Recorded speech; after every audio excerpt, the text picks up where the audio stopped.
Meta l-gvern jintaxxa l-kola ikun qed jieħu biċċa li mhux suppost. Il-kola hija refund minima li l-gvern jagħti lura lil Maltin ħabba l-għoli tal-ħajja, flus li l-poplu jonnu fuq servizzi u prodotti li qed inħallsu t-taxxa fuqhom u għalhekk ma tistax terġa' tiġi intaxxat fuqhom. Dan sostnih il-President tal-UHM Voice of the Workers it-tlieta filgħodu meta l-Union nidiet il-proposti għall-budget fejn insista li l-kola sħiħa tkun qed tgħin direttament lill-ħaddiema kif ukoll lil min iħaddem. Apparti dan meta jinbidlu l-parametri tat-taxxa, il-ħaddiem ikun qed iħallas inqas taxxa u għalhekk jifdallu aktar flus li jkun jista' jonfoq fl-ekonomija.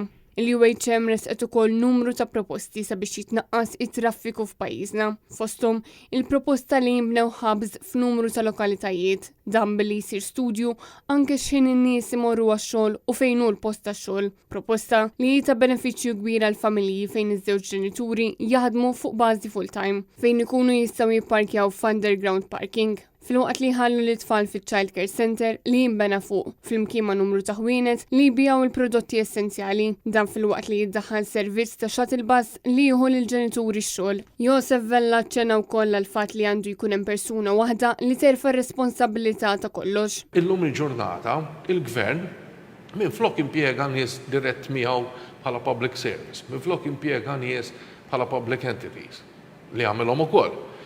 Imma inqeda bil-kontratturi biex kompla iżid ir-riżorsa umana u l-preżenza tagħhom. U hemmhekk qed tinħoloq inġustizzja kbar. Għaliex? Għaliex għandna nies li huma tal-entità jew tal-public service bil-kundizzjonijiet joħorġu minn l-ftehim kollettivi. Però mbagħad għandna nies tal-kontrattur li daw jieħdu kundizzjonijiet inferjuri. Josef Vella sostna li l-gvern irid jiddetermina x'pajjiż għandu jkollna fil-futur u x'inhi il-carrying capacity tal-pajjiż.